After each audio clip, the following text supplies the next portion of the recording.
అనంతపురం జిల్లా పశ్చిమ రాయలసీమ పట్టభద్రుల ఎమ్మెల్సీ ఎన్నికల కౌంటింగ్ కేంద్రాల్లో అవకతవకలు జరుగుతున్నాయని ధర్మవరం ఎమ్మెల్యే కీతిరెడ్డి పేర్కొన్నారు. వైసీపీకి పడిన ఓట్లను టీడీపీ ఖాతాలో కలుపుకున్నారని ఆరోపించారు ఎమ్మెల్యే. కౌంటింగ్ కేంద్రంలో కేశవ్ నాయుడు అనే ఉద్యోగి వైసీపీకి చెందిన ఓట్లను ఇన్వాలిడ్ చేశారన్నారు. అదేవిధంగా టీడీపీకి చెందిన ఇన్వాలిడ్ ఓట్లను వ్యాలిడ్ చేశారని ఆరోపించారు. ఎలక్షన్స్ ఎమ్మెల్సీ ఎలక్షన్స్ కౌంటింగ్ జరుగుతుంది. అక్కడ చూస్తే వైజాగ్ తూర్పు దాండ్లలో టీడీపీ ముందొచ్చింది. ఇదేంది ఓడిపోతున్నారని కాబట్టి వీళ్ళు కౌంటింగ్లలో ఫ్రాడ్ జరుగుతుందని ఇప్పుడు లేవనెత్తుతారు అన్నారు.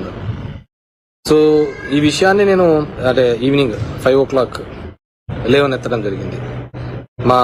మాకు సంబంధించి అక్కడ ఉన్న క్యాండిడేట్ బయటికి రావడం లేట్ అయింది. వస్తానే చెప్పి రవీందర్ రెడ్డికి ఇమ్మీడియట్గా పోయి అబ్జెక్షన్ చెప్పి ఎలా ఫ్రాడ్ జరిగింది ఏంది అనేది మీ అందరికీ కూడా ఉన్న అనుమానం. నేను అక్కడున్న ఆఫీసర్స్కి చెప్పాము, మేము రిటర్న్గా కంప్లీట్ ఓడిపోయినోడు ఎప్పుడు ఇట్లాగే చెప్తా అంటాడు అని చెప్పేది అనుమానం కూడా మీకు ఉండొచ్చు. సో అలా ఎక్స్ప్లెయిన్ యూ.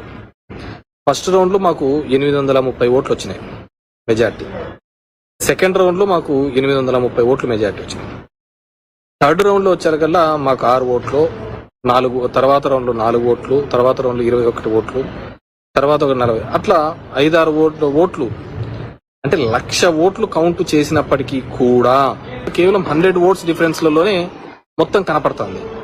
ఏంది అనుమానం వచ్చి ఎందుకు ఇట్లా జరుగుతుంది? అంత గ్యాప్ వస్తే మా సైడ్ అయినా 300 రావాలా, అవతల సైడ్ అయినా 300 రావాలా. 24,000 ఓట్లు ఒక రౌండ్కి ఎంచుతే ఒక్కొక్క టేబుల్కి 1000 ఓట్లు ఉంటాయి.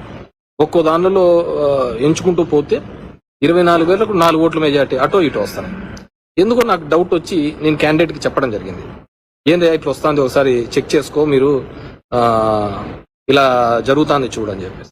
జరుగుతుంది అంటే 8వ రౌండ్లో ఆయన ఒక టేబుల్ని పట్టుకోవడం జరిగింది. ఒక టేబుల్ దగ్గర పోయి 19th అనే టేబుల్ దగ్గర కౌంటింగ్ ఎలా జరుగుతుందో చేయడం చెప్పి చూడడానికి వెళ్ళడం జరిగింది. వెళితే అక్కడ 19th టేబుల్లో మా వైఎస్ఆర్సీపీకి సంబంధించిన రవీందర్ రెడ్డి ఉన్న ఓట్లు తీసుకొని పోయి దీంట్లో కలపడం జరిగింది. ఏ దాంట్లో